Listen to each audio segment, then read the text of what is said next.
ಯಾಕೆ ಏನೋ ಬರ್ತದೆ ನಮಗೆ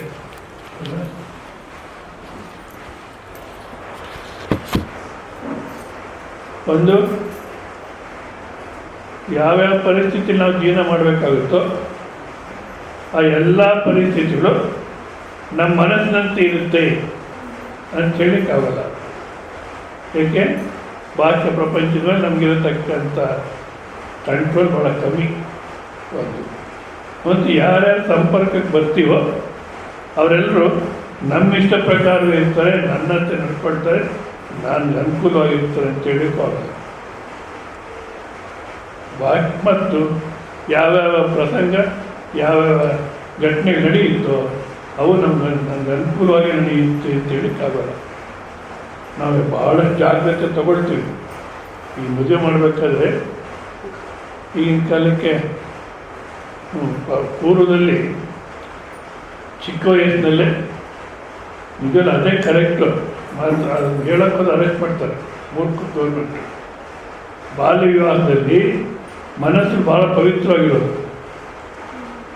ಇನ್ನು ಅವಾಗ ತಾನೇ ಸ್ತ್ರೀ ಪುರುಷ ಆಕಾಶ ಅಂತ ಪ್ರಾರಂಭ ಆಗಿರೋದು. ಮಕ್ಕಳಿಗೆ ತಂದೆ ತಾಯಿ ನೋಡಿ ಮದುವೆ ಮಾಡೋರು. ಆ ಮದುವೆ ಸಮಯದ ಅಂತರ್ಪಟ ಅಂತ ಹಿಡಿತಾರೆ. ಅದನ್ನು ತೆಗೆದಾಗಲೇ ಒಬ್ರಿಗೊಬ್ಬರು ಮುಖ ನೋಡ್ತಿದ್ದಿತ್ತು. ಅಲ್ಲಿ ತನಕ ಯಾವ ಹುಡುಗನೂ ಆಕೆ ತಲೆಗೆ ಹಾಕ್ಕೊಳ್ತಿರ್ಲಿಲ್ಲ, ಇವನು ಅಷ್ಟೇ ಯಾವ ಹುಡುಗಿಗೆ ತಲೆಗೂ ಹಾಕ್ಕೊಳ್ತಿರ್ಲಿಲ್ಲ. ಅಲ್ಲಿ ನೋಡ್ದ ಈಕೆ ನನಗೆ ನಿಶ್ಚಯ ಆಗೋದು, ಮನಸ್ಸು ಇನ್ನೊಂದು ಕಡೆ ಹೋಗ್ತಿರ್ಲಿಲ್ಲ. ಹೌದಾ? ಆ ರೀತಿ ಇತ್ತು. ಸರಿ, ಆಮೇಲೆ ಬರ್ತಾ ಬರ್ತಾ ಏನಾಯಿತು ಅಂತ ಗೊತ್ತು. ಇವಾಗ ಲೇಟೆಸ್ಟು ಲಿವಿಂಗ್ ಟುಗೆದರ್. ಮದುವೆ ಆಗದೆ ಇದ್ರು ಲಿವಿಂಗ್ ಟುಗೆದರ್, ಇನ್ನೊಂದೇನು ಹೇಳ್ತಾರೆ ಲಿವಿಂಗ್ ಇನ್ ರಿಲೇಷನ್ಶಿಪ್ ಅಂತ. ಅವ್ರಿಗೆ 1 ವರ್ಷ 2 ವರ್ಷ 3 ವರ್ಷ ಜೊತೆಗಿರೋದಂತೆ. ಎಲ್ಲ ರೀತಿಯಲ್ಲೂ ಅಡ್ಜಸ್ಟ್ ಆಗ್ತೀವಿ ಅಂತ ಅನಿಸಿದ್ರೆ ಎಲ್ಲ ರೀತಿಯಲ್ಲೂ ನೀವೇ ಅರ್ಥ ಮಾಡ್ಕೋಬೇಕು ಏನೇನು ಅಂತ. ಅದನ್ನು ಹೇಳೋಕ್ಕಾಗಲ್ಲ. ಎಲ್ಲ ರೀತಿಯಲ್ಲೂ ಅಡ್ಜಸ್ಟ್ ಆಗ್ತೀವಿ, ಸರಿ ಹೋಗ್ತಾರೆ ಅಂದರೆ ಆವಾಗ ಮದುವೆ ಮಾಡ್ಕೊಳ್ಳೋದಂತೆ. ಬೆಂಗಳೂರಲ್ಲಿ ಒಂದು ಅಪಾರ್ಟ್ಮೆಂಟ್ 500 ಮನೆಗಳಿದ್ದಂತೆ. 500 ಮನೆಯಲ್ಲಿ ಇವರೇ ಇರೋದು. ಯಾರು ಲಿವಿಂಗ್ ಟುಗೆದರ್. ಆಗಲಿ ಇಷ್ಟೆಲ್ಲ ನೋಡಿ ಮಾಡಿಕೊಂಡ್ರು ನಿಜ ನನ್ನ ಮನಸ್ಸಿಗೆ ಒಪ್ಪತಕ್ಕಂಥ ಸಂಪೂರ್ಣವಾದ ಸಂಬಂಧವಾದರೆ ಎಲ್ಲ ಜಾತಕದಲ್ಲಿ ಎಲ್ಲ ಗುರುಗಳು ಸರಿ ಹೋಗಿದೆ. ತೃಪ್ತಿಯಾಗಿ ಸಾಕಷ್ಟು ಕೊಡೋದು ತೊಗೊಳೋದು ಎಲ್ಲ ನಡೆದಿದೆ, ಎಲ್ಲ ಸರಿ. ಮದುವೆ ಆದಮೇಲೆ ಗೊತ್ತಾಗುತ್ತೆ ಒಂದು ಗುಣ ಬಿಟ್ಟು ಇನ್ನೆಲ್ಲ ಸರಿ ಹೋಗಿದೆ. ಯಾವುದಪ್ಪ ಅಂದರೆ ಒಬ್ಬರಿಗೊಬ್ರು ಹೊಂದ್ಕೊಂಡು ಜೀವನ ಮಾಡೋದು ಬಿಟ್ಟು ಇನ್ನೆಲ್ಲ ಗುಣನೂ ಸರಿ ಹೋಗಿದೆ. ಮತ್ತೇನು ಪ್ರಯೋಜನ? ಅದ ಕಾರಣ ನಮಗೆ ಮನಸ್ಸಿಗೆ ವಿರೋಧವಾಗಿರ್ತಕ್ಕಂಥ ಪರಿಸ್ಥಿತಿಗಳು ಬಂದಾಗ, ವಿರೋಧವಾಗಿರ್ತಕ್ಕಂಥ ವ್ಯಕ್ತಿಗಳು ಬಂದಾಗ, ವಿರೋಧವಾಗಿರ್ತ ವಸ್ತುಗಳು ಪರಿಚಯ ಆದಾಗ ನಾವು ಅದಕ್ಕೆ ಅಡ್ಜಸ್ಟ್ ಆಗಬೇಕು ಹೊರತು ಅವರು ನಮ್ಮಂತೆ ಬದಲಾವಣೆ ಆಗಬೇಕು, ಆಗಾಗಬೇಕು, ಹೀಗಾಗಬೇಕು ಅಂದರೆ ಪ್ರಯತ್ನ ಮಾಡ್ಬೋದು. ಬಟ್ ಸಂಪೂರ್ಣವಾಗಿ ನಮ್ಮಂತೆ ಆಗುತ್ತೆ ಅನ್ನೋದು ಸಾಧ್ಯವಿಲ್ಲ. ಆದ ಕಾರಣ ಯಾವ್ಯಾವ ರೀತಿ ಬರುತ್ತೋ ಆ ರೀತಿ ಆಗತ್ತೆ. ಸ್ವಾಗತ ಅನುಕೂಲ ಬಂದಿದ್ದನ್ನು ಒಪ್ಪಿಕೊಂಡ್ರೆ ಆಗ ಮನಸ್ಸು ಸಮಾಧಾನವಿರುತ್ತೆ. ಮತ್ತು ಯಾರು ದೈವ ಚಿಂತನೆಯಲ್ಲಿದ್ದಾರೋ, ಭಕ್ತಿ ಮಾರ್ಗದಲ್ಲಿದ್ದಾರೋ, ಅಧ್ಯಾತ್ಮ ಮಾರ್ಗದಲ್ಲಿದ್ದಾರೋ ಅವ್ರಿಗಂತೂ ಕಾಮ, ಕ್ರೋಧ, ಲೋಭ ಅನ್ನತಕ್ಕಂಥದ್ದು ಇರಲೇಬಾರ್ದು. ಯಾಕಪ್ಪ ಅಂದರೆ ಆಸೆಗಳಿದ್ದರೆ ಈ ದೇವ್ರ ಕಡೆ ಇಲ್ಲೋದಕ್ಕೆ ಮನಸ್ಸು. ಮತ್ತು ಕೋಪಿಸ್ತಾದರೆ ಸರಿ ಪ್ರಾಣದ ಪ್ರಕಾರ ಅನುಭವಿಸ್ಬೇಕಾಗುತ್ತೆ. ದೇವ್ರ ಕೂಡ ಏನು ಮಾಡೋಕ್ಕಾಗಲ್ಲ. ಅವಾಗ ನಾವು ದೇವ್ರ ಮೇಲೆ ಕೋಪ ಮಾಡ್ಕೊಳ್ತೀವಿ, ದೇವ್ರ ಮೇಲೆ ಕೋಪ ಮಾಡ್ಕೊಳ್ತೀವಿ. ಯಾಕಪ್ಪ ಎಂತೆಂಥವ್ರಿಗೆ ಹಾಗಾಗಿದೆ. ನಮ್ಗೆ ಇನ್ನೇನು ಆರು ಬದುಕಿದ್ರೆ ಹರಿವಿಂದ ನಂಬಿ ತೋರಿಗೆ ಗೆಳೆದು ನಾನು ಬರೋದು ಕಾಣೆ. ಭಕ್ತಿಯಿಂದ ಧೈರ್ಯ ಪ್ರಶ್ನೆ ಮಾಡಿದ್ದಾರೆ, ನೀನು ನಮ್ದವ್ರು ಯಾರು ಬದುಕಿದ್ರಪ್ಪ? ನಮಗೆ ಕೋಪ ಇದ್ದರೆ ತೆಗೆದು ಬಿಸಾಡಿದ್ರೆ ಇಷ್ಟು ದಿವಸ ಪ್ರೇಮ ಏನು ಕೊಟ್ಟ ಅಂತೀವಿ. ಆದ ಕಾರಣ ಭಕ್ತರಿಗೆ ಅಥವಾ ಜಿಜ್ಞಾಸುಗಳಿಗೆ, ಮುಮುಕ್ಷುಗಳಿಗೆ ಕಾಮ, ಕ್ರೋಧ, ಲೋಭ ಅನ್ನತಕ್ಕಂಥದ್ದು ಸರಿಯಲ್ಲ ಅನ್ನೋದನ್ನು ಈಗ ಇಲ್ಲಿ ಬಸವಣ್ಣವ್ರು ಹೇಳ್ತಾರೆ. ಕಾಮವೇಕೋ ಲಿಂಗಪ್ರೇಮಿ ಎನಿಸುವಂಗೆ, ಕಾಮವೇಕೋ ಲಿಂಗಪ್ರೇಮಿ ಎನಿಸುವಂಗೆ. ನಾನು ಈಶ್ವರ ಭಕ್ತಿನಲ್ಲಿ ಇದ್ದೀನಿ, ಈಶ್ವರ ಪೂಜೆ ಮಾಡ್ತೀನಿ, ಈಶ್ವರ ಭಕ್ತ ನಾನು ಅಂದ್ಕೊಳ್ಳೋನಿಗೆ ಆಸೆ ಯಾಕಬೇಕು? ದೇವರು ಹೇಗಿಟ್ಟದಾಗಿರೋ ಏನಿದ್ದದು ಮತ್ತೊಂದು ಆಸೆ ಇರತಕ್ಕಂಥ ಬಯಸಬಾರ್ದು. ಕ್ರೋಧವೇಕೋ ಶರಣವೇದ್ಯ ನೆನೆಸುವಂಗಿ.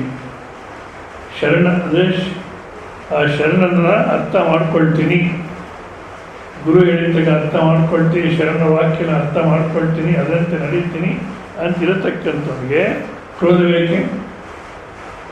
ಕೋಪ ಯಾಕೆ ಬೇಕು? ಲೋಭ ಬೇಕು, ಭಕ್ತಿ ಭಾವ ಲಾಭ ಬಯಸುವಂಗೆ, ಭಕ್ತಿ ಭಾವದ ಲಾಭ ಬಯಸುವಂಗೆ ಲೋಭ ಬೇಕೆ.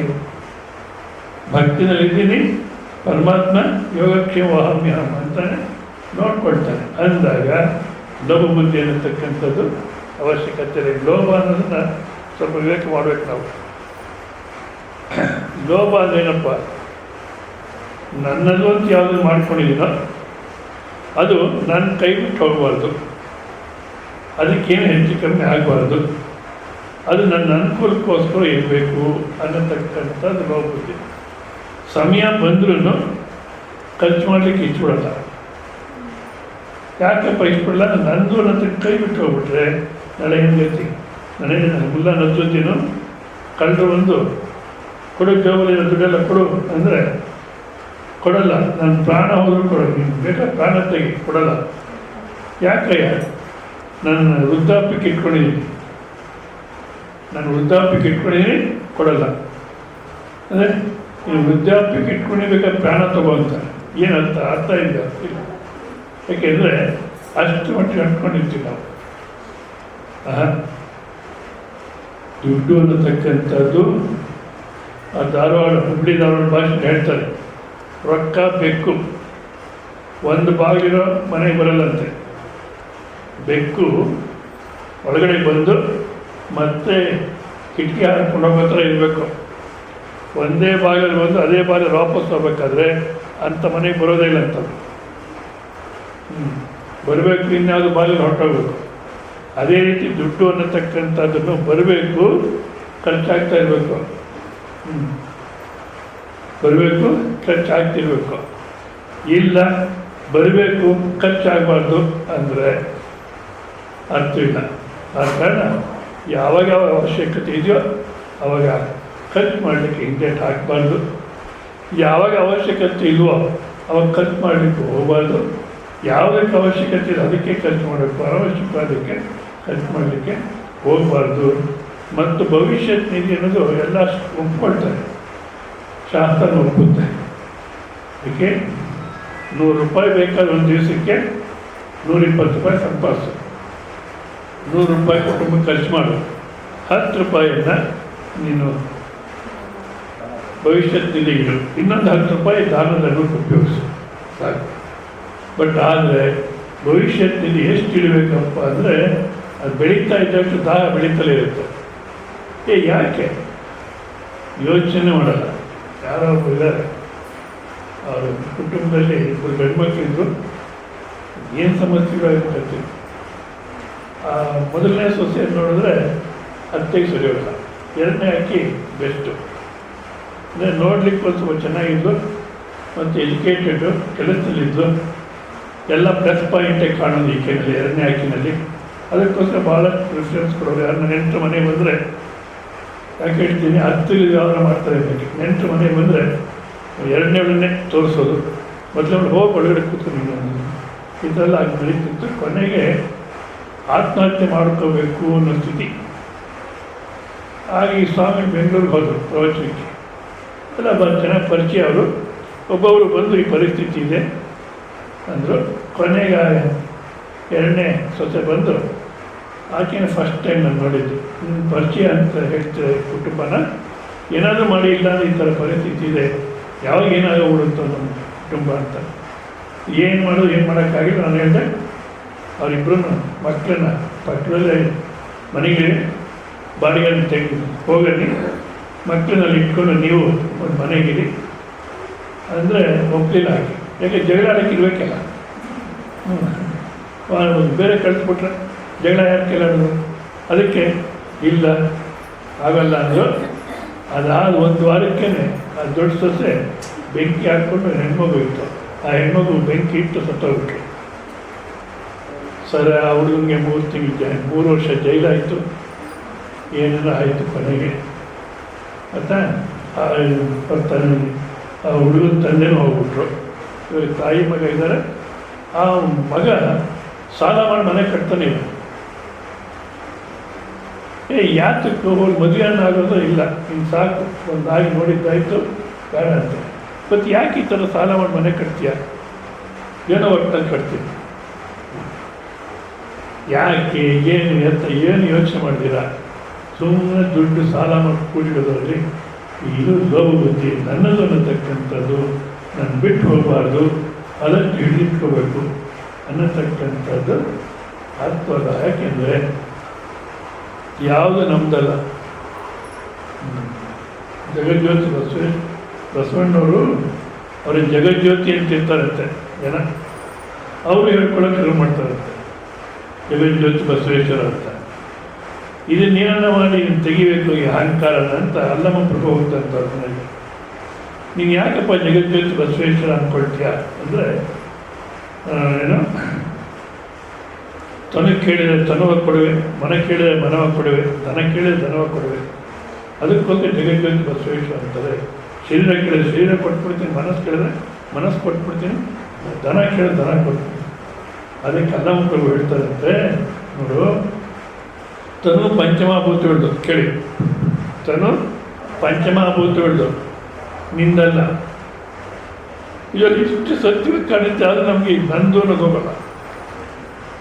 ಪಂಚಮಭೂತಗಳಿಂದ ಆಗಿರ್ತಕ್ಕಂಥ ಶರೀರ ಹೌದಾ, ಪಂಚಮಭೂತ ಬೇಕಾದ್ರೆ ನಂದು ಅಂತ ಹೇಳ್ಬೋದು, ಇಲ್ಲ ತಂದೆ ತಾಯಿ ಬೇಕಾದ್ರೆ ನಂದು ಅಂತ ಹೇಳ್ಬೋದು, ಕಟ್ಕೊಂಡು ಹೆಂಡ್ತಿ ಅರ್ಧ ಶರೀರ ನಂದು ಅಂತ ಹೇಳ್ಬೋದು. ನಾನು ನಂದು ಅಂದ್ಕೊಳ್ಳೋಕ್ಕೆ ಏನಪ್ಪ ಕಾರಣ ಇದೆ? ಯಾವ ಕಾರಣವೂ ಸಿಗಲ್ಲ, ಬರೀ ಭ್ರಮೆ. ಅದಕ್ಕೆ ತನು ಪಂಚಮಭೂತಗಳದು, ಪಂಚಮಭೂತಗಳು ಕೊಡ್ತೀಯ ನೀನು ಅಷ್ಟೇ. ಮತ್ತು ಮನಸ್ಸು ಆಕಾಶ ಮತ್ತು ವಾಯುವಿಂದ ಆಗಿರೋದು. ಆಕಾಶ ವಾಯು ಎರಡು ಸೇರಿ ಮನಸ್ಸಾಗಿದೆ ಹೌದಾ. ಅದಕ್ಕೆ ಮನಸ್ಸು ಇಲ್ಲಿ ಕೂತ್ಕೊಂಡು ಎಲ್ಲಿಗೆ ಬೇಕಾದ್ರೂ ಹೋಗುತ್ತೆ ಒಂದು ಕ್ಷಣದಲ್ಲಿ. ಇವಾಗ ಇಲ್ಲಿ ಕೂತ್ಕೊಂಡು ಮಂಗಳ ಗ್ರಹನ ಯೋಚನೆ ಮಾಡುತ್ತೆ, ಇಲ್ಲಿ ಕೂತ್ಕೊಂಡು ಅಮೆರಿಕ ಹೋಗ್ಬಿಡುತ್ತೆ ಹೌದಾ. ಅದಕ್ಕೆ ಆಕಾಶದಿಂದಾಗಿರೋದು ವಿಶಾಲ ವಾಯು, ಸಂಚಾರ ಮಾಡೋ ಶಕ್ತಿ ಇದೆ. ಅದೇ ಆಕಾಶ ಮತ್ತು ವಾಯುವಿಂದ ಮನಸ್ಸು. ಮತ್ತು ದುಡ್ಡು ಯಾರಲ್ಲಿದ್ರೂ ಅದೆಲ್ಲ ಕುಬೇರಿಂದ. ಸೊ ದನ ಕುಬೇರಿಂದ. ನಿಂದೇನು ಕೊಟ್ಟೆ ಹೇಳು ಅಂತಾರೆ. ಆವಾಗ ಬಸವಣ್ಣವರು ನಮಸ್ಕಾರ ಮಾಡಿ ದೇಶಕ್ಕೆ ಮತ್ತೆ ಪಡೀತಾರೆ ಅಂತ. ಅಂದರೆ ನಾವು ಆ ಅಹಂಕಾರ ಅನ್ನತಕ್ಕಂಥ ಒಂದು ಪರಮಾತ್ಮ ಕೊಡಲಿಲ್ಲ ನಮಗೆ. ನೋಡಿ ಬೇಕಾದ್ರೆ ತಾಯಿ ಗರ್ಭದಿಂದ ಬಂದಾಗ ನಾನಿಂಥವನು ಅನ್ನೋ ರೀತಿ ಬರಲಿಲ್ಲ ನಾವು. ಆಮೇಲೆ ಬೆಳೆಸ್ಕೊಂಡ್ವಿ ಹೌದಾ. ಇನ್ನೆಲ್ಲನೂ ಪರಮಾತ್ಮ ಕೊಟ್ಟಿರೋದೆ, ಅಹಂಕಾರವನ್ನು ನಾವು ಬೆಳೆಸ್ಕೊಂಡಿರೋದು. ಅದಕ್ಕೋಸ್ಕರ ನಾವು ಸಮರ್ಪಣೆ ಮಾಡಬೇಕು ಅಂದರೆ ಅಹಂಕಾರ ಕೊಟ್ಬಿಡ್ಬೇಕು ಹೌದಾ. ಆದ ಕಾರಣ ಈ ಲೋಭ ಬುದ್ಧಿ ಅನ್ನತಕ್ಕಂಥದ್ದು ಯಾಕಪ್ಪ ಇದೆ? ಅಹಂಕಾರದಿಂದ. ಸೊ ಲೋಭ ಅನ್ನತಕ್ಕಂಥದ್ದು ಸರಿಯಲ್ಲ. ಯಾವ ಖರ್ಚು ಮಾಡಬೇಕು ಮಾಡಬೇಕು, ಯಾವ ಮಾಡಬಾರ್ದು ಮಾಡಬಾರ್ದು. ಮತ್ತು ಭವಿಷ್ಯತ್ ನಿಧಿ ಅಂತ ಇರಬೇಕು. ಆದರೆ ಎಷ್ಟು ಇಡಬೇಕು, ಅದನ್ನು ದಾಹ ಬೆಳೆಸ್ಕೊಳ್ತಾನೆ ಹೋಗಬಾರ್ದು ಅಂತ ಇಷ್ಟನ್ನು ನೋಡಿ, ಸರಿ ಆಯಿತು ಸ್ವಾಮೀಜಿ, ಏನೋ 3-4 ದಿವಸ 4-5 ದಿವಸ ಹೇಳ್ತಾರೆ ಇದ್ದೀರಾ ಕಾಮ ಕ್ರೋಧ ಲೋಭ ಅನ್ನೋದನ್ನು. ಆಯಿತು ಬಿಡ್ತೀವಿ. ಆದರೆ ಈ 3 ಬಿಟ್ಟುಬಿಟ್ರೆ ಇನ್ನು ಜೀವನ ಏನು? ಗೊತ್ತಲ್ಲ, ಈ 3 ಬಿಟ್ಬಿಟ್ರೆ ಜೀವನ ಏನು? ನಿಜವಾದ ಜೀವನ ಎಷ್ಟು ಮಾತು ಏನಿರುತ್ತೋ ಅಷ್ಟಲ್ಲೇ ನಡೆಸ್ಬೇಕು ನಾವು. ಇದೇ ಬಸವಣ್ಣವರು ತತ್ವ ಹೇಳಿದ್ರೆ ಅದೇ ಸಂಪ್ರದಾಯ. ಇನ್ನೊಬ್ಬರು ಆಯ್ದಕ್ಕಿ ಲಕ್ಕವ ಅಂತ ಬಾಕಿ ಬರ್ತಾರೆ. ಆಯ್ದಕ್ಕಿ ಮಾರಯ್ಯ, ಆಯ್ದಕ್ಕಿ ಲಕ್ಕವ. ಆ ಮಾರಯ್ಯ ಕಾಶ್ಮೀರಕ್ಕೂ ರಾಜನಾಗಿರ್ತಾನೆ. ಬಸವಣ್ಣವ್ರು ನೋಡಿ ಆ ರಾಜ್ಯವನ್ನು ಬಿಟ್ಬಿಟ್ಟು ಇವ್ರ ಹತ್ರ ಒಂದು ತತ್ವಕ್ಕೋಸ್ಕರ ಬರ್ತಾರೆ. ಆಕಿನ ಜೊತೆ ಬರ್ತಾಳೆ. ಸರಿ ಬಂದು ಇಬ್ಬರು ಬಸವಣ್ಣವ್ರ ಹತ್ರ ಶ್ರವಣ ಮಾಡಿಕೊಂಡು ಅಲ್ಲೇ ಇರ್ತಾರೆ. ಅಲ್ಲಿ 1000 ಜನಕ್ಕೆ ದಿವಸ ದಾಸೋಹ ನಡೀತಾ ಇರುತ್ತೆ, ಅನ್ನದಾನ ನಡೀತಿರುತ್ತೆ. ಅದರಲ್ಲಿ ಅಡುಗೆ ಮನೆಯಲ್ಲಿ ಹೋಗಿ ಏನು ಅಕ್ಕಿ ಬೇಳೆ ಕೆಳಗಡೆ ಬಿದ್ದಿರುತ್ತೋ ಅದನ್ನು ಆರಿಸ್ಕೊಬಂದು ಇವರು ಅಡುಗೆ ಮಾಡ್ಕೊಂಡು ತಿಂತಾರೆ. ಒಂದು ಸಲ ತಿನ್ಬಿಟ್ಟು ಆಗೋಯ್ತು ಅಷ್ಟೇ ಈ ಜೀವನ, ಬೇರೆ ಏನಿಲ್ಲ. ನೋಡಿ, ರಾಜನಾಗಿದ್ದವರು ಅಲ್ಲ, ನಮಗೇನು ಅನಿಸುತ್ತೆ, ಮೂರ್ಖರು ಹಾಯಾಗಿರೋದು ಬಿಟ್ಟು ಮತ್ತು ಅವ್ರಿಗೆ ಸಿದ್ಧಿ ಇರುತ್ತೆ. ಏನು ಸಿದ್ಧಿಯಪ್ಪ ಅಂದರೆ ಒಂದು ದಂಡ ಇರುತ್ತೆ. ಆ ದಂಡ ಯಾವ ಲೋಹಕ್ಕೆ ಮುಟ್ಟಿಸಿದ್ರು ಆ ಲೋಹ ಬಂಗಾರ ಆಗುತ್ತೆ. ರಾಜ ರಾಜ್ಯವನ್ನು ಬಿಟ್ಟು ಆ ಸಿದ್ಧಿನೂ ಉಪಯೋಗಿಸ್ಕೊಡಲ್ಲ. ಒಂದ್ಸಲ ಬಸವಣ್ಣವ್ರು ಅವ್ರ ಮನೆಗೆ ಹೋಗಿ ಪಾಪ ರಾಜರಾಗಿದ್ದವ್ರು ಇಲ್ಲಿ ಬಂದಿದ್ದಾರೆ, ಏನು ಅವಸ್ಥೆ ಪಡ್ತಾರೋ ಏನೋ ದುಡ್ಡಿಗೆ ಅಂತ ಹೋಗಿ ಸ್ವಲ್ಪ ದುಡ್ಡು ಇಟ್ಬಿಟ್ಟು ಬರ್ತಾರಂತೆ. ಆದರೂ ಅದನ್ನು ಉಪಯೋಗಿಸಲ್ಲ. ಇಂಥ ವೈರಾಗ್ಯ ಮೂರ್ತಿಗಳು ಕೇವಲ ಅಡುಗೆ ಮನೆಯಲ್ಲಿ ಬಿದ್ದಿರೋ ನಾಸ್ಕು ಮುಂದೆ ತಿಂತಿರ್ತಾರೆ. ಸಾಕಲ್ಲ, ಒಂದು ದಿವಸ ಒಂದು 9 ಊಟ ಮಾಡೋದು ಸಾಕು ಅಂತ ಅಷ್ಟರಲ್ಲಿ ಜೀವನ ಮಾಡ್ತಿರ್ತಾರೆ. ಒಂದು ಸಲ ಅಡುಗೆ ಮನೆಗೆ ಹೋದಾಗ ಒಂದು 15-20 ಸೇರು ಕೆ ಜಿ ಎಲ್ಲ ಆಗಿನ ಕಾಲಕ್ಕೆ 20 ಸೇರು 30 ಸೇರು ಅದು ಬಿದ್ದಿರುತ್ತೆ. ಆ ಮಾರಯ್ಯ ಭಾಳಷ್ಟು ಕಷ್ಟಪಟ್ಕೊಂಡು ಹೊತ್ಕೊಂಡ್ಬರ್ತಾರಂತೆ. ನೀವಾಗಿದ್ದೇನು ಹೇಳ್ತಿದ್ರಿ? ನಮ್ಮ ಯಜಮಾನ್ ಇವತ್ತನ ಬುದ್ಧಿ ಬಂತಪ್ಪ. ನಮ್ಮ ಯಜಮಾನ್ರಿಗೆ ಇವತ್ತನ ಬುದ್ಧಿ ಬಂತು. ದಿವಸ ಒದ್ದಾಡ್ತಿದ್ವಿ, ಇನ್ನೊಂದು ತಿಂಗಳು 2 ತಿಂಗಳು ಹಾಯಾಗಿರ್ಬೋದು ಅಂತ ಒಳಗಡೆ ತೆಗೆದಿಟ್ಕೊಳ್ತಿದ್ವಿ. ಲಕ್ಕವ ಹೇಳ್ತಾರಂತೆ, ಆಸೆ ಎಂಬುದು ಅರಸಂಗಲ್ಲದೆ ದೈವಭಕ್ತರಿಗುಂಟೆಯ ಶಿವಭಕ್ತರಿಗುಂಟೆಯ. ಏನು ಸ್ವಲ್ಪ ಕೋಪ ಮಾಡ್ಕೊಂಡಾಗ ಕಾಣ್ತಾನೆ ಅವ್ರ ಮುಖ. ರೋಷವೆಂಬುದು ಅರಸಂಗಲ್ಲದೆ ಶಿವಭಕ್ತರಿಗುಂಟೆಯ. ಕೋಪ ಅನ್ನತಕ್ಕಂಥದ್ದು ಶಿವಭಕ್ತರಿಗೆ ಬರುತ್ತಾರೆ. ಇಷ್ಟೊಂದು ಅಕ್ಕಿ ಆಸೆ ನಿನಗೆ ಏಕೆ? ಇಷ್ಟೊಂದು ಅಕ್ಕಿ ತೊಗೊಂಬರ್ಬೇಕು ಅಂತ ಆಸೆ ನಿಂಗೆ ಯಾಕೆ ಬಂತು?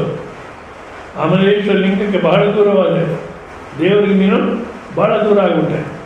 ನಿಜ, ನಾವು ನನ್ನದು ಅನ್ನತಕ್ಕಂಥ ವಿಸ್ತಾರ ಆದಷ್ಟು ನಾವು ದೇವ್ರಿಗೆ ದೂರ ಆಗ್ತೀವಿ. ಆಸೆ ಅನ್ನತಕ್ಕ ಬೆಳೆದಷ್ಟು ದೇವ್ರಿಗೆ ದೂರನೇ. ಯಾಕೆ? ದೇವರು ಎಲ್ಲೋ ಇಲ್ಲ, ನಮ್ಮಲ್ಲೇ. ಆಸೆ ಬಂತು ಅಂದರೆ ನಾನು ಹೊರಗಿನ ಪ್ರಯತ್ನಕ್ಕೆ ಅದಕ್ಕೋಸ್ಕರ ಹೊರಗಿನ ಪ್ರಪಂಚದಲ್ಲಿ ಪ್ರಯಾಣ ಮಾಡ್ತೀನಿ. ಆದ ಕಾರಣ ಒಪ್ಪೋದೇ ಇಲ್ಲ, ಹಾಕಿ ವಾಪಸ್ ಕೊಟ್ಟು ಬಂದ್ಬಿಡು, ವಾಪಸ್ ಕಳಿಸ್ಬಿಡ್ತಾಳೆ, ಒಪ್ಕೊಳ್ಳೋದೇ ಇಲ್ಲ. ಆ ರೀತಿ ಏನಿದೆಯೋ ಅದರ ಜೀವನ ಮಾಡ್ಕೊಂಡಿದ್ರೆ ನಮಗೇನು ಅಂಥ ಪರಿಸ್ಥಿತಿ ಏನಿಲ್ಲ. ಇದು ಆ ಥರ ನಾನು ಹೇಳ್ತಿತ್ತು. ಅಕ್ಕಮಹಾದೇವಿ ಅದೇ ಮನೆ ಬಿಟ್ಟು ಹೋಗ್ಬೇಕು ಅಂದಾಗ ಎಲ್ಲಿ ತಿಂತೀಯಮ್ಮ, ಏನು ಎಲ್ಲಿ ವಾಸ ಮಾಡ್ತೀಯ, ಇದು ಹೆಣ್ಮಗಳು ಒಬ್ಬರೇ ಎಲ್ಲಿರ್ತೀಯ ಅಂತೆಲ್ಲ ಪ್ರಶ್ನೆಗಳು ಹಾಕಿದ್ರೆ, ಹಸಿವಾದರೆ ಭಿಕ್ಷಾನ ಉಂಟು, ಕೃಷಿಯಾದರೆ ಕೆರೆ ತೊರೆ ಬಾವಿಗಳುಂಟು, ಮಲೆಗಳು ಹಾಲು ದೇಗುಲಗಳುಂಟು, ಏಕಾಂತಕ್ಕೆ ಚನ್ನಮಲ್ಲಿಕಾರ್ಜುನುಂಟು ಅಂತ ಧೈರ್ಯ ಹೋಗಿ ಬಿಡ್ತಾರೆ. ನಮ್ಗೆ ಅಂಥ ಪರಿಸ್ಥಿತಿ ಏನಿಲ್ಲ. ಏನು ಹಸಿವಾದರೆ ಪಾನಿಪುರಿ ತನಕ, ಪಾನಿಪುರಿ ಗೂಬೆ ಮುಂಚಿನ ತನಕ ಉಂಟು, ಮೃಷ್ಟಾನ್ನ ಉಂಟು, ಹಸಿವಾದರೆ ಮೃಷ್ಟಾನ್ನ ಉಂಟು, ಮತ್ತು ತುಷಿಯಾದರೆ ಪೆಪ್ಸಿ ಕೋಲಾ, ಕೋಕಾ ಕೋಲಾ ಎಷ್ಟಂದಿವೆ.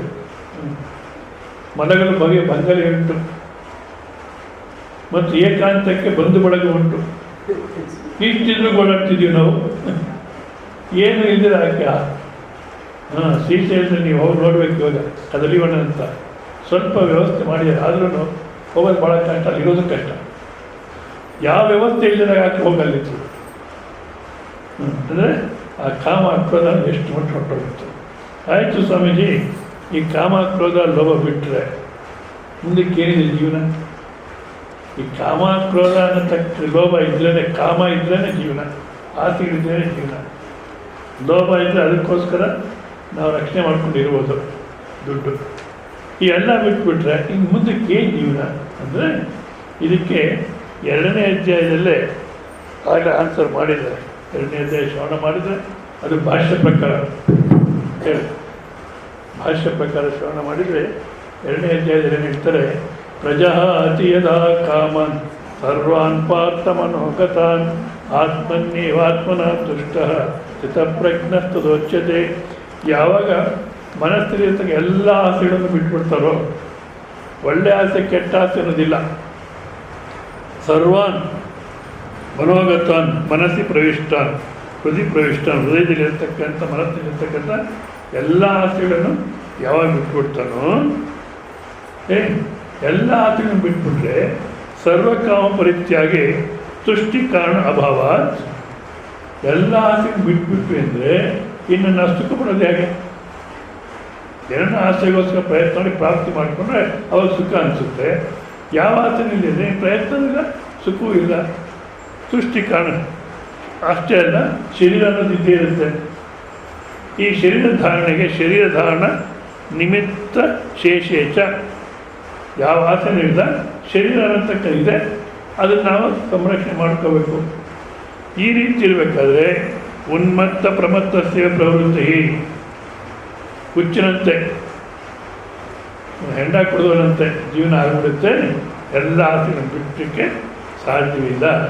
ಏನೋ ಹೇಳಿದ್ರಿ, ಎಲ್ಲ ಕಾಮ ಕ್ರೋಧ ಲೋಭ ನರಕಕ್ಕೆ ಹಾಕುತ್ತೆ, ಬಿಟ್ಬಿಡಿ ಅಂತ. ಬಿಟ್ಟುಬಿಟ್ರೆ ಹೇಗೆ ಜೀವನ ಮಾಡೋದು, ಹೇಗೆ ಸಂತೋಷ ಇರೋದಂದರೆ ಅದಕ್ಕೆ ಹೇಳ್ತಾರೆ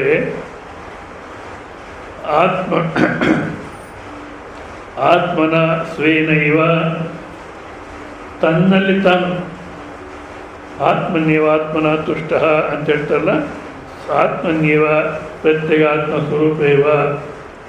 ಒಳಗಡೆ ಪ್ರತ್ಯೇಕ ಅಂದರೆ ಒಳಗಡೆ ಇರತಕ್ಕಂಥ ಸ್ವರೂಪದಲ್ಲಿ, ಒಳಗಡೆ ಎಲ್ಲಿ ಒಳಗಡೆ ಅಂತ ದೀರ್ಘ ತೆಗಿತಾರೆ ಕೆಲವರು, ಅಂಥದ್ದೆಲ್ಲ ಇದೆ ಲೋಪಲ ಅಂತಾರೆ. ಲೋಪ ಅಂದರೆ ಕಿಡ್ನಿನಲ್ಲ, ಹರ್ನಿ ಅಲ್ಲ, ದೇಶ ಕಾಲ ಎಲ್ಲಿಲ್ವೋ ಅಲ್ಲಿರತಕ್ಕಂಥದ್ದು ಲೋಪಲ. ಅಂದರೆ ಒಳಗಡೆ ಅಂದರೆ ದೇಶ ಕಾಲ ಇಲ್ಲದೇ ಇರತಕ್ಕಂಥದ್ದು, ಮತ್ತು ದೇಶ ಕಾಲ ಇದ್ದಾಗಿರೋದು, ದೇಶ ಕಾಲ ಇಲ್ಲದೇ ಇರೋದು ಒಂದು. ಇನ್ನೊಂದು ಅರ್ಥದಲ್ಲಿ ಅಹಂಕಾರ ಇದ್ದಾಗಲೂ ಇರೋದು, ಅಹಂಕಾರ ಇಲ್ಲದಿದ್ದು ಇರೋದು ದೇಶ ಕಾಲ ಅಂದರೆ. ಅಹಂಕಾರ ಇದ್ದಾಗಲೂ ಇರೋದು, ಅಹಂಕಾರ ಇಲ್ಲದೇ ಇರತಕ್ಕಂಥದ್ದು. ಅಂಥ ವಸ್ತು ಯಾವುದಪ್ಪ ಅಂದರೆ ನಮಗೆ ಆ ನಿತ್ಯ ಅನುಭವ ಅನ್ನತಕ್ಕಂಥ ನೋಡ್ಕೊಂಡು, ನಿತ್ಯ ಅನುಭವ ನೋಡ್ಕೊಳ್ಳೋದು ಅಂದರೆ ಎಚ್ಚರ ಅವಸ್ಥೆ ಏನೇನು ಹೇಳುತ್ತೋ ಆ ನಿದ್ದೆ ಬಗ್ಗೆ, ಇದನ್ನು ಯಾವುದನ್ನು ತಗೋಬೋದು. ಎಚ್ಚರದ ಬುದ್ಧಿ ಏನೇನು ಹೇಳುತ್ತೋ ನಿದ್ದೆ ಎಚ್ಚರ ಕನಸೋದು, ಆಮೇಲೆ ನೋಡೋಣ. ಏನೇನು ಹೇಳುತ್ತೋ ಅವಸ್ಥೆಗಳ ಬಗ್ಗೆ ಅದು ಪ್ರಮಾಣವಲ್ಲ. ಯಾಕೆ? ಎಚ್ಚರದ ಬುದ್ಧಿ ಮೂರು ಅವಸ್ಥೆಗಳ ಬಗ್ಗೆ ಏನೇನು ಹೇಳುತ್ತೋ ಅದು ಪ್ರಮಾಣವಲ್ಲ, ಅದು ತಗೋಬಾರ್ದು ಅಂತೀನಿ. ಯಾಕೆ ಪ್ರಮಾಣವಲ್ಲ? ಹಾಂ, ಎಚ್ಚರದ ಬುದ್ಧಿ ಎಚ್ಚರಲ್ಲಿ ಮಾತ್ರ ನೋಡಿದ್ಯಾ ಹೊರತು ಕನಸನ್ನು ನೋಡಿಲ್ಲ, ನಿದ್ದೆಯನ್ನು ನೋಡಿಲ್ಲ. ಇದು ಒಂದು ಹೋಲಿ. ಎಚ್ಚರದಲ್ಲೂ ಸಂಪೂರ್ಣ ಎಚ್ಚರ ಪ್ರಪಂಚ ನೋಡಿದ್ವಿ ಅಂದರೆ ಇಲ್ಲ, ತನಗೆ ಗೊತ್ತಿರೋ ಕೆಲವು ವಿಷಯ ಮಾತ್ರ. ಆದ ಕಾರಣ ಅದನ್ನು ಪಕ್ಕಕ್ಕೆ ಇಟ್ಬಿಟ್ಟು ಯಾವ ರೀತಿ ಅನುಭವಿಸ್ತಾ ಇದ್ದೀರೋ ಆ ರೀತಿ ನಿನ್ನ ಎಚ್ಚರ, ನಿನ್ನ ಕನಸು, ನಿನ್ನ ನಿದ್ದೆ ನೋಡ್ಕೋಬೇಕು. ಗುರುಗಳ ಕನಸಲ್ಲ, ಗುರುಗಳ ನಿದ್ದೆ ಅಲ್ಲ. ನಮ್ಮ ಗುರುಗಳಿಗೆ ಹೀಗಾಗಿತ್ತಂತೆ ಕನಸಿನಲ್ಲಿ, ಈ ಗುರುಗಳು ಅದು ಬೇರೆ. ನನ್ನ ಎಚ್ಚರ, ನನ್ನ ಕನಸು, ನನ್ನ ನಿದ್ದೆ ಯಾವ ರೀತಿ ಅನುಭವಿಸ್ತೀವಿ ಅನ್ನತಕ್ಕಂಥದ್ದು ನೋಡ್ಕೋಬೇಕು. ಹೌದಾ? ಅದರಲ್ಲಿ ಆ ನಿದ್ದೆ ಅಂದಾಗ ಅಹಂಕಾರ ಇಲ್ಲ, ದೇಶಕಾಲ ಇಲ್ಲ, ಆದರೂ ಅಸ್ತಿತ್ವ ಇದೆ. ಅರ್ಥ ಆಗಲಿಕ್ಕೆ ನಿಮ್ಮ ಅಸ್ತಿತ್ವ ಅಂತೀವಿ ಅಷ್ಟೇ, ಯಾರ್ದು ಅಲ್ಲ, ಅದು ಇದೆ. ಹೌದಾ? ಅದರಲ್ಲಿ ಆ ಪ್ರತ್ಯೇಕ ಸ್ವರೂಪದಲ್ಲಿ ಸ್ವೇನೈವ ಬಾಹ್ಯ ಲಾಭ ನಿರಪೇಕ್ಷ, ಆ ಪ್ರತ್ಯೇಕ ಸ್ವರೂಪದಲ್ಲಿ ತನ್ನಿಂದಲೇ ತಾನು ಬಾಹ್ಯ ಲಾಭ ನಿರಪೇಕ್ಷ, ಹೊರಗಿನ ಯಾವ ಲಾಭನೂ ಬೇಡ. ತುಷ್ಟ, ಆನಂದ ತೃಪ್ತಿಯಾಗಿರ್ತಾನೆ. ಎಲ್ಲ ಆಸೆಗಳು ಬಿಟ್ಬಿಟ್ಟು ಹೇಗೆ ಜೀವನ ಮಾಡೋದು ಅಂದರೆ ತುಷ್ಟ, ಆನಂದವಾಗಿರ್ತಾನೆ. ಯಾಕೆ? ತಾನೇ ಆನಂದ ಸ್ವರೂಪ. ಪರಮಾರ್ಥ ಯಾವ ರೀತಿ? ಪರಮಾರ್ಥ ದರ್ಶನ ಅಮೃತ ರಸಲಾಭೇನ, ಆ ಗುರುವಿನಿಂದ ಶ್ರವಣ ಮಾಡಿ ಆ ಪರಮಾತ್ಮ ಸ್ವರೂಪ ಏನು ಅನ್ನತಕ್ಕ ಅನುಭವ ನೋಡಿಕೊಂಡ್ರೆ ಹಬ್ಬ ಅದು ಆನಂದ ಗೊತ್ತಾಗಿದೆ. ಇನ್ಯಾವ ವಸ್ತುನೂ ಬೇಡ ಆನಂದಕ್ಕೆ, ಯಾವ ತೃಪ್ತಿಯಾಗಿರೋಕ್ಕೆ ಇನ್ನೇನು ಬೇಡ ಅಲ್ಲ. ಅದನ್ನು ಕಂಡಿಟ್ಕೊಂಡಿರ್ತಾನೆ. ಆದ ಕಾರಣ ಅನ್ಯಸ್ಮಾತಲಂ ಪ್ರತ್ಯೇವಾನ್, ಬೇರೆ ಎಲ್ಲದಿಂದಲೂ ಸಾಕು ಅನ್ನೋದು ಬಂದಿದೆ. ಬೇರೆ ಎಲ್ಲರೂ ಸಾಕು, ಯಾಕೆ ನಾನೇ ಸುಖ. ವೇದಾಂತ ಟಿಂಡಿಮದಲ್ಲಿ ಅಲಂ ವೇದೈರಲಂ ಶಾಸ್ತ್ರೈ ಅಲಂ ಸ್ಮೃತಿ ಪುರಾಣ ಕೈ, ಸಾಕು ವೇದಾಂತ ಕೇಳಿದ್ರು ಸಾಕು, ಶಾಸ್ತ್ರ ಓದಿದ್ದು ಸಾಕು. ಇದು ನಮಗೆ ಬೇಗ ಬಂದ್ಬಿಡುತ್ತೆ. ಯಾವುದು ಶ್ರವಣ ಮಾಡಿ ಸಾಕು, ವೇದಾಂತ ಓದಿದ್ದು ಸಾಕು ಅನ್ನೋದು ಭಾಳ ಬೇಗ ಬಂದ್ಬಿಡುತ್ತೆ.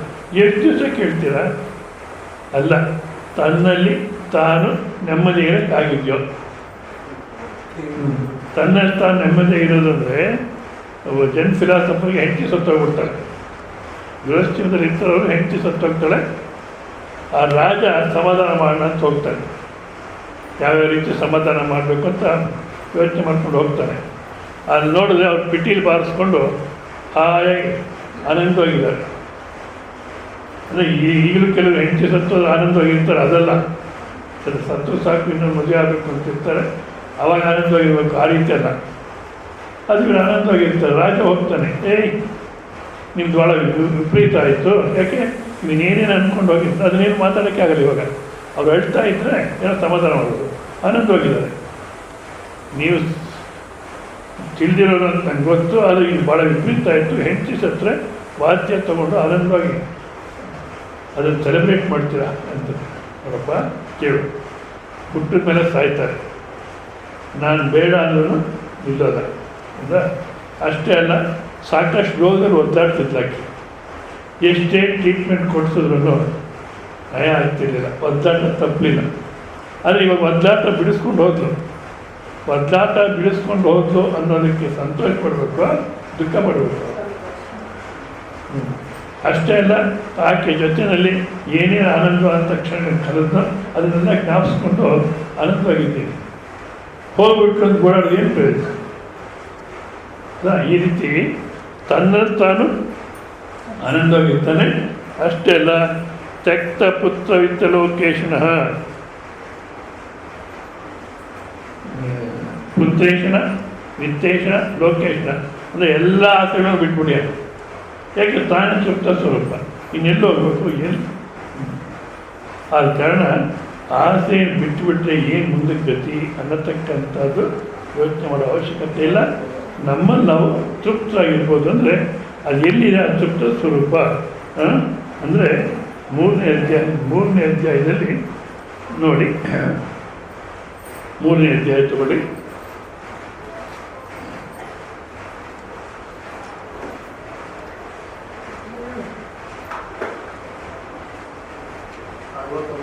ಮೂರನೇ ಅಧ್ಯಾಯದ 42ನೇ ಪುಟ ತಗೊಳ್ಳಿ. 42ನೇ ಶ್ಲೋಕ, 83ನೇ ಪುಟ. ಈಗ ಆಶ್ರಮದವ್ರು ಕೊಟ್ಟಿರೋ ಪುಸ್ತಕದಲ್ಲಿ 83ನೇ ಪುಟ, 3ನೇ ಅಧ್ಯಾಯದ 42ನೇ ಶ್ಲೋಕ. ಶ್ರೀ ಭಗವಾನುವಾಚ ಇಂದ್ರಿಯಾಣಿ ಪರಾಣ್ಯಾಹುಃ ಇಂದ್ರಿಯೇಭ್ಯಃ ಪರಂ ಮನಃ ಮನಸಸ್ತು ಪರಾ ಬುದ್ಧಿಃ ಯೋ ಬುದ್ಧೇ ಪರತಸ್ತು ಸಃ. ಇಂದ್ರಿಯಾಣಿ ಪರಾಣ್ಯಾಹುಃ ಇಂದ್ರಿಯೇಭ್ಯಃ ಪರಂ ಮನಃ ಮನಸಸ್ತು ಪರಾ ಬುದ್ಧಿಃ ಯೋ ಬುದ್ಧೇ ಪರತಸ್ತು ಸಃ. ಏವಂ ಬುದ್ಧೇ ಪರಂ ಬುದ್ಧ್ವಾ ಸಂಸ್ತಭ್ಯಾತ್ಮಾನಮಾತ್ಮನಾ ಯೈ ಶತ್ರುಂ ಮಹಾಬಾಹೋ ಕಾಮರೂಪಂ ದುರಾಸದಂ. ಏವಂ ಬುದ್ಧೇ ಪರಂ ಬುದ್ಧ್ವಾ ಸಂಸ್ತಭ್ಯಾತ್ಮಾನಮಾತ್ಮನಾ ಯೈ ಶತ್ರುಂ ಮಹಾಬಾಹೋ ಕಾಮರೂಪಂ ದುರಾಸದಂ. ಈಗ ಆ ಪರಮಾತ್ಮ ಸ್ವರೂಪ ಅನ್ನತಕ್ಕ ಎಲ್ಲಪ್ಪ ಇದೆ ಎಲ್ಲಿ ನಾವು ಅದನ್ನು ಕಂಡಿಡ್ಕೊಂಡು ಈ ಆಸೆಯನ್ನು ಬಿಡ್ಲಿಕ್ಕೆ ಸಾಧ್ಯ ಅಂದರೆ ಇಂದ್ರಿಯಾಣಿ ಶ್ರೋತ್ರಾದೀನಿ ಪಂಚ ದೇಹಂ ಸ್ಥೂಲಂ ವಾಕ್ಯಂ ಪರಿಚ್ಛಿನ್ನಂ ಚ ಅಪೇಕ್ಷ ಸೌಕ್ಷ್ಮ್ಯ ಅಂತಸ್ತ್ವ ವ್ಯಾಪಿತ್ವಾದ ಅಪೇಕ್ಷೆಯ ಪರಾಣಿ ಪ್ರಕೃಷ್ಟನಾಗು ಪಂಡಿತ.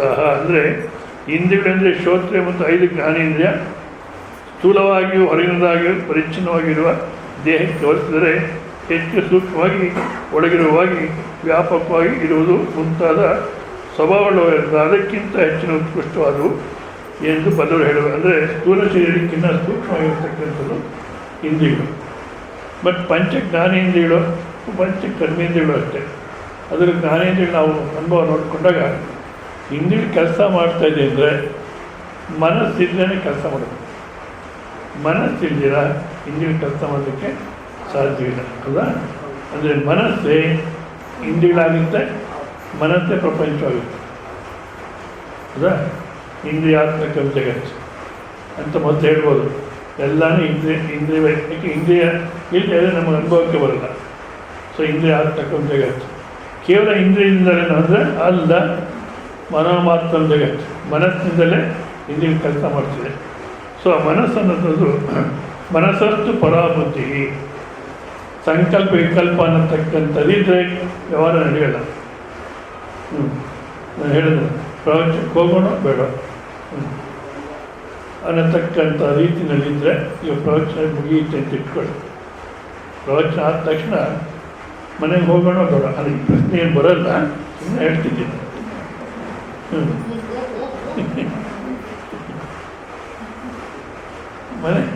ಮನೆಗೆ ಹೋಗೋಣ ಬೇಡ ಆ ಥರ ಸಂಕಲ್ಪ ವಿಕಲ್ಪ ಇದ್ದರೆ ವ್ಯವಹಾರ ನಡೆಯುತ್ತೋ ಇಲ್ಲ. ಟೈಮ್ ಆಯಿತಂತೂ ರೆಡಿಯಾಗಿ ಹೊರಡ್ತಿದೆ ಅಂದರೆ ಬುದ್ಧಿನಲ್ಲಿ ನಿಶ್ಚಯ ಬಂದರೆ ಹೊರಡ್ಲಿಕ್ಕಾಗುತ್ತೆ.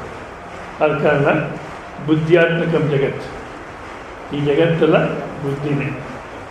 ಬುದ್ಧೇ ಪರತಸ್ತು ಸಹ ಬುದ್ಧಿಗೆ ಆಚೆ ಇರತಕ್ಕಂಥದ್ದು ಆ ಆತ್ಮಸ್ವರೂಪ ಪರಮಾತ್ಮ ಸ್ವರೂಪ.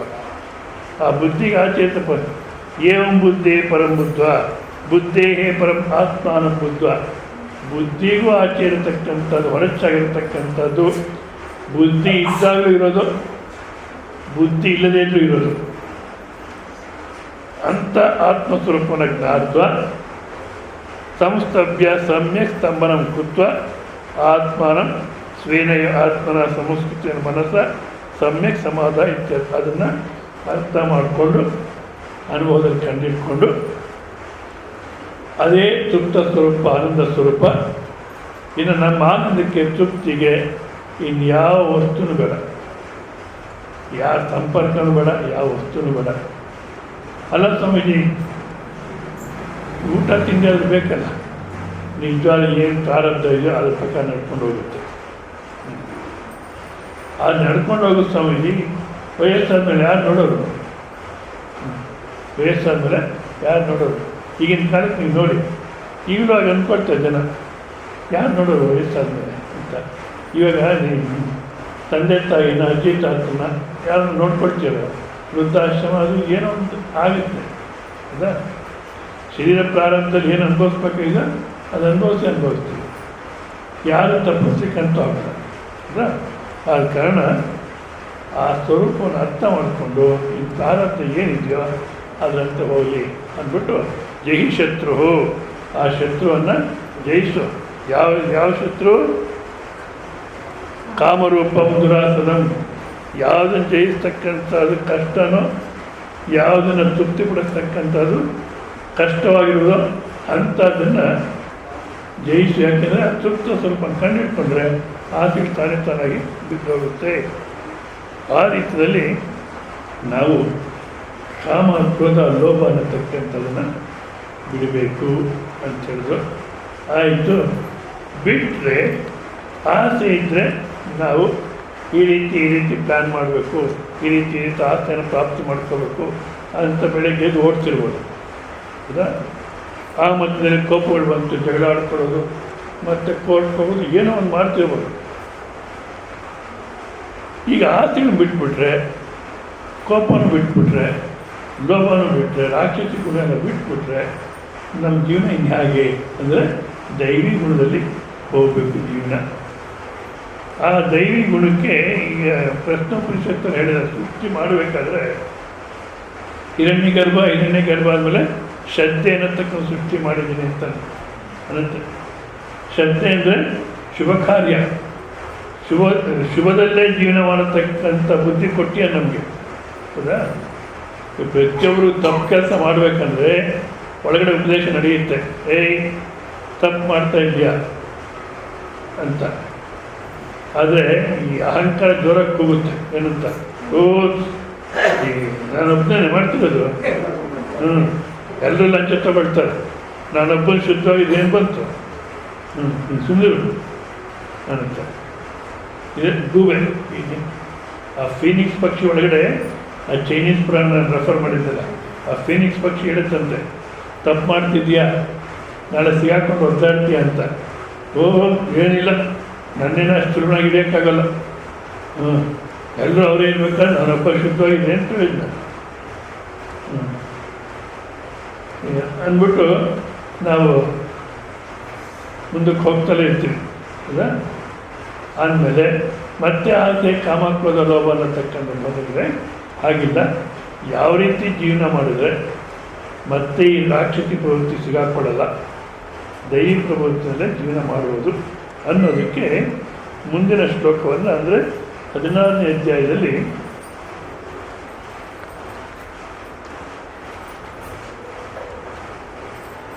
ಅಧ್ಯಾಯ 22ನೇ ಶ್ಲೋಕ 269ನೇ ಪುಟ.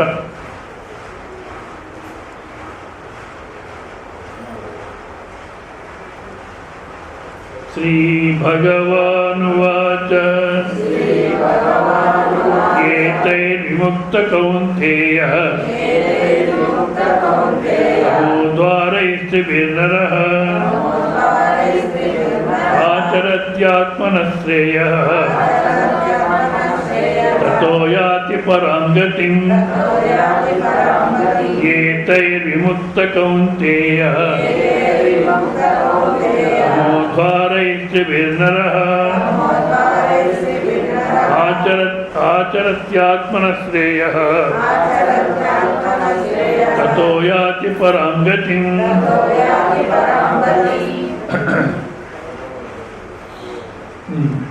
ಯಾರಾದರೆ ಏತೆ ವಿಮುಕ್ತ ಕೌಂತೆಯ, ಈ ಮೂರರಿಂದ ಬಿಡಿಸ್ಕೊಂಡಿದ್ದಾರೆ ಅಂದರೆ ಯಾವ ರೀತಿಯಪ್ಪ? ಯಾವ ಸ್ವಾಮಿಗಳು ಸರ್ಟಿಫಿಕೇಟ್ ಕೊಡೋಕ್ಕಾಗಲ್ಲ. ನೀವು ಎಲ್ಲ ಆಸನ ಬಿಟ್ಬಿಟ್ಟಿದ್ದೀರಾ, ಒಬ್ಬ ಧನ್ಯ ನಿಮ್ಮಂಥ ಶಿಷ್ಯ ಸಿಕ್ತಿದ್ದು ಅಂತ ಇವ್ರ ಆಸೆ ಬಿಟ್ಟಿದ್ದಾರೆ ಅಂತ ಗುರುಗಳು ಸರ್ಟಿಫಿಕೇಟ್ ಕೊಡೋಕ್ಕಲ್ಲ. ಒಂದು ಕೊಟ್ಟರು ಪ್ರಯೋಜನ ಇಲ್ಲ. ಈಗಿನ ಕಾಲದಲ್ಲಿ ಕೊಡ್ಬೋದು, ಯಾಕೆ ಸರ್ಟಿಫಿಕೇಟ್ ಕೊಟ್ಟರೆ ದಕ್ಷಿಣೆ ಜಾಸ್ತಿ ಬರುತ್ತೆ ಅಂತ ಕೊಡ್ಬೋದು. ಬಟ್ ಆ ರೀತಿ ಸರ್ಟಿಫಿಕೇಟ್ ಅಲ್ಲ, ನಾವೇ ನೋಡ್ಕೋಬೇಕು ನಮ್ಮನ್ನು. ಬೆಳಗ್ಗೆ ಎದ್ದು ದಿನನಿತ್ಯ ಈ ಮೋಕ್ಷವನ್ನು ಪಡೀಲಿಕ್ಕೆ ಏನು ಸಾಧನೆ ಮಾಡಬೇಕೋ ಅಷ್ಟರಲ್ಲೇ ಇರ್ತೀವೋ, ಮತ್ತು ಅದಕ್ಕೋಸ್ಕರ ಜೀವನ ಎಷ್ಟು ಮಟ್ಟಿಗೆ ನಿಯಮದಲ್ಲಿ ನಡಿಬೇಕೋ ಅಷ್ಟು ಮಟ್ಟಿಗೆ ನಿಯಮಬದ್ಧವಾದಂಥ ಜೀವನ ಮಾಡ್ತಿದ್ದೀವೋ, ಮತ್ತು ಅವಕಾಶ ಮಾಡಿಕೊಂಡು ಶ್ರವಣ ಮಾಡಿ ಗ್ರಂಥ ಅಧ್ಯಯನ ಮಾಡ್ತಿದ್ದೀವೋ ಅನ್ನತಕ್ಕಂಥದ್ದನ್ನು ನಾವೇ ಪರೀಕ್ಷೆ ಮಾಡ್ಕೋಬೇಕು. ಸಾಮಾನ್ಯ ಟೈಮ್ ಇಲ್ಲ ಅಂತಾರೆ. ಹೌದಾ? ಟೈಮ್ ಸಿಕ್ಕಿದ್ರೆ ಯಾತ್ರೆ ಹೊಡ್ತಾರೆ. ಟೈಮ್ ಇಲ್ಲ ಅಂತಿದ್ರಿ, ಇವಾಗ ಫ್ರೀ ಆಗಿದ್ದೀರಾ, ಕೂತ್ಕೊಳ್ಳಿ, ಚಿಂತನೆ ಮಾಡಿ, ಗ್ರಂಥಗಳು ಅಧ್ಯಯನ ಮಾಡಿ. ಅಂದರೆ ಓಡ್ತಿರ್ತೀವಿ. ಅಂದರೆ ಆಸೆ ಅನ್ನತಕ್ಕಂಥದ್ದು ಹೋಗಿಲ್ಲ. ಒಂದು ವೇಳೆ ಇನ್ನೂ ಹೊರಗಿನ ಪ್ರಪಂಚ ನೋಡಬೇಕು ಅನ್ನೋದಿದೆ. ಎಲ್ಲಿನ ತನಕ ಹೊರಗಿನ ಪ್ರಪಂಚದಲ್ಲಿ ಆಸಕ್ತಿ ಇರುತ್ತೋ ಅಂದರೆ ದೈವ ಚಿಂತನೆಯಿಂದ ಹೋಗ್ಬೋದು.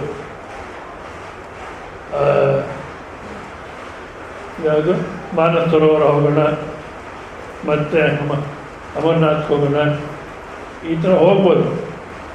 ಆದರೆ ಅದು ಬಾಕಿ ಪ್ರವೃತ್ತಿನಾಗುತ್ತೆ ಹೊರತು ಅಂತರ್ಮುಖವಾಗಲ್ಲ, ಅಜ್ಞಾನ ತೆಗೆದಾಕಲ್ಲ. ಅಜ್ಞಾನವನ್ನು ತೆಗೆದಾಕಲಿಕ್ಕೆ ಸಾಧ್ಯವಿಲ್ಲ. ಬೆಳಿಗ್ಗೆ ಕನಕದಾಸರೊಂದು ಕೀರ್ತನೆ ಹೇಳಿದ್ನಲ್ಲ, ಅದರಲ್ಲಿ ಅವ್ರು ಹೇಳ್ತಾರೆ,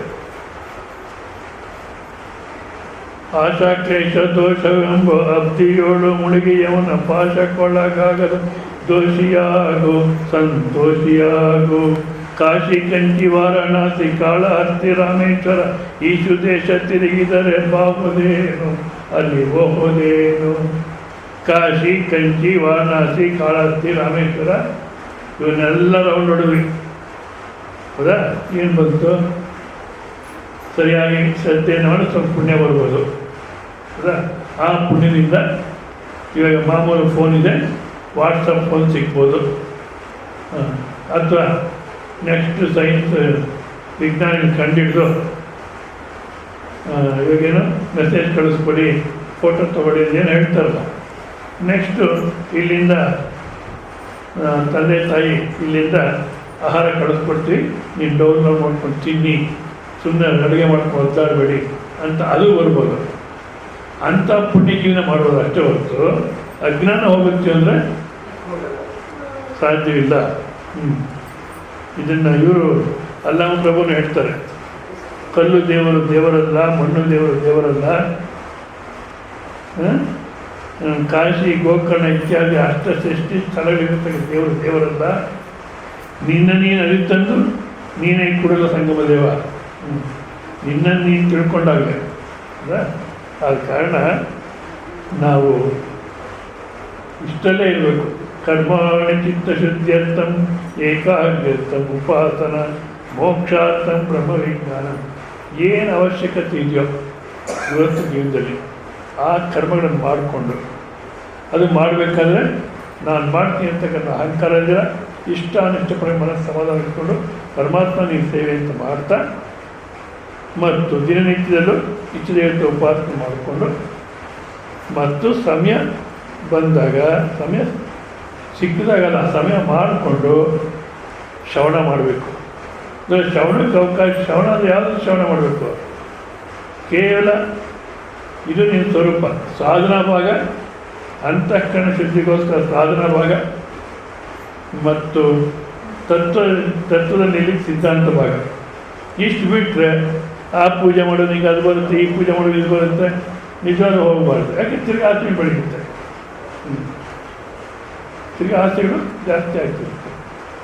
ಕೃಷ್ಣ ಪರಮಾತ್ಮ ಹೇಳ್ತಾನೆ, ಏನು ಬೇಡ ನನ್ನ ಮೇಲೆ ಮನಸ್ಸು ಇಟ್ಕೊಂಡಿರೋ ಯೋಗಕ್ಷೇಮ ವಾಹನ ನಾನು ನೋಡ್ಕೊಳ್ತೀನಿ ಅಂತ. ನಮಗೆ ಮೋದಿನೇ ಪರಿಚಯ ಇದ್ದಾರೆ ಅಂತ ಇಟ್ಕೊಳ್ಳಿ. ಮೋದಿನೇ ಪರಿಚಯ ಇದ್ದರೆ ಇನ್ನು ನಾವು ಅವ್ರ ಆಫೀಸ್ ಜವಾನಿಗೆ ಅಲ್ಲಿರೋ ಕ್ಲರ್ಕ್ಗೆ ಇವಾಗೆಲ್ಲ ಬೈಬಿಡ್ಬೇಕು. ಮೋದಿನೇ ನಮಗೆ ನೇರವಾಗಿ ಗೊತ್ತು, ಇನ್ನು ಅವ್ರಿಗೆಲ್ಲ ಯಾಕೆ ಬೈಕೊಡೋದು? ಅದೇ ರೀತಿ ಸಕಲ ಗ್ರಹ ಬಲ ನೀನೇ ದೇವ, ಎಲ್ಲ ಗ್ರಹಗಳ ಬಲ ನೀನೇ, ಪರಮಾತ್ಮ ನೀನೇ ದಿಕ್ಕು ಅಂತ ಪರಮಾತ್ಮನ ನಾವು ಹಿಡ್ಕೊಂಡ್ಬಿಟ್ರೆ ಮತ್ತು ಇನ್ಯಾವ ಗ್ರಹ ಏನು ಮಾಡುತ್ತೆ? ಆದ ಕಾರಣ ಅದು ಮಾಡು, ಅದು ಸಿಗುತ್ತೆ, ಇದು ಮಾಡಿ ಇದು ಸಿಗುತ್ತೆ, ಆಸೆನೇ ಇಲ್ಲ ಅಂದರೆ ಯಾಕೆ ಮಾಡಬೇಕು? ಆದ ಕಾರಣ ದಿನನಿತ್ಯ ಯೋಗ ಬುದ್ಧಿಯಿಂದ ಜೀವನ ಮಾಡಿಕೊಂಡು ಇಷ್ಟ ದೇವತೆ ಉಪಾಸನೆ ಮಾಡಿಕೊಂಡು ಮತ್ತು ಅವಕಾಶ ಆದಾಗ ಶ್ರವಣ ಮಾಡಿಕೊಂಡು ಸಾಧನೆ ಸಿದ್ಧಾಂತ ಇಷ್ಟು ಮಾತ್ರ ಶ್ರವಣ ಆಗಬೇಕು. ಮೊದಲು ಆ ರೀತಿ ಶ್ರವಣಕ್ಕೆ ಅವಕಾಶ ಇಲ್ಲ ಅಂದರೆ ಗ್ರಂಥಾಧ್ಯಯನ ನಡಿಬೇಕು. ಪ್ರತಿ ದಿವಸದಲ್ಲಿ ಗ್ರಂಥಾಧ್ಯಯನ ನಡಿಬೇಕು. ಆ ಗ್ರಂಥಾಧ್ಯಯನ ಎಷ್ಟು ಮಟ್ಟಿಗೆ ನಡಿಬೇಕಪ್ಪ ಅಂದರೆ ಟೈಮ್ ಹೋಗೋದೇ ಗೊತ್ತಾಗಲ್ಲ. ಸಚ್ಚಿದಾನಂದ ಸರಸ್ವತಿಗಳು ಏನೋ ಜ್ವರ ಬಂದು ಮಲಗಿರ್ತಾರೆ. ಒಂದ್ಸಲ ಜ್ವರ ಅಂತ ಮಲಗಿರ್ತಾರೆ. ಅವ್ರ ಮಗಳು ರಾತ್ರಿ 8 ಗಂಟೆಗೆ ಅಲ್ಲಿ ತಂದು ಹಾಲು ತೊಗೊಂಬರ್ತಾಳಂತೆ. ಅಲ್ಲಿಡಮ್ಮ, ಸ್ಟೂಲ್ ಮೇಲೆ ಇಡು ಅಂತಾರಂತೆ. ಆಕೆ ಇಟ್ಬಿಟ್ಟು ಹೊರಟೋಗ್ತಾಳೆ. ಇವ್ರು ಹೇಳ್ತಾರೆ ಹಾಲು ಕುಡಿಯೋಣ ಅಂತ. ಅಷ್ಟೊತ್ತು ಯಾವಾಗಲೂ ಅದೇ ತಲೆಯಲ್ಲಿ ಇವರಿಗೆ ಏನೋ ಒಂದು ಸಂದೇಹ ಬರುತ್ತೆ. ಸರಿ ಆದ ತಕ್ಷಣ ಆ ಪುಸ್ತಕ ತೆಗಿತಾರೆ, ನೋಡ್ತಾರೆ, ಸರಿ ಇಲ್ಲ. ಇನ್ನೊಂದು ಪುಸ್ತಕ ತೆಗಿತಾರೆ, ಸರಿ ಹೋಗಲಿಲ್ಲ. ಹಾಗೆ ಒಂದೊಂದೇ ಪುಸ್ತಕ ನೋಡ್ಕೊಂಡೇ ಇರ್ತಾರೆ. ಬೆಳಿಗ್ಗೆ 6-6:30 ಅಷ್ಟೊತ್ತಿಗೆ ಆಕೆ ಮತ್ತೆ ಹಾಲು ತೊಗೊಂಬರ್ತಾಳೆ. ಆವಾಗ ಏನಪ್ಪ ಹಾಲು ಕುಡ್ದಿಲ್ಲ ನೀನು, ಎಷ್ಟಾಯ್ತಮ್ಮ ಟೈಮು ಅಂತಾರೆ. ಬೆಳಗ್ಗೆ 6:30. ಹಾಂ, ಅಂದರೆ ರಾತ್ರಿ ನೋಡ್ಕೊಂಡ್ರೆ ಜ್ವರ ಎಲ್ಲೋಯ್ತು, ಅಷ್ಟು ಮಟ್ಟಿನ ಆಸಕ್ತಿ. ಅಯ್ಯಯ್ಯ ಆಗಲ್ಲ ಬಿಡಿ ಸ್ವಾಮಿ. ನಿಜಾನೇ ಆಗಲ್ಲ.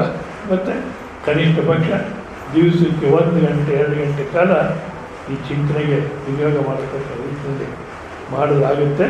ಸೊ ಮುಂದಿನ ಶ್ಲೋಕದಲ್ಲಿ ಆ ಶಾಸ್ತ್ರೀಯ ಮಾರ್ಗ ಅನ್ನತಕ್ಕ ಹೇಳ್ತಾರೆ, ಅದನ್ನು ನಾವು ಮತ್ತೆ ನೋಡೋಣ. ಇಲ್ಲಿಗೆ ನಿಲ್ಲಿಸೋಣ. ಓ ನಮಃ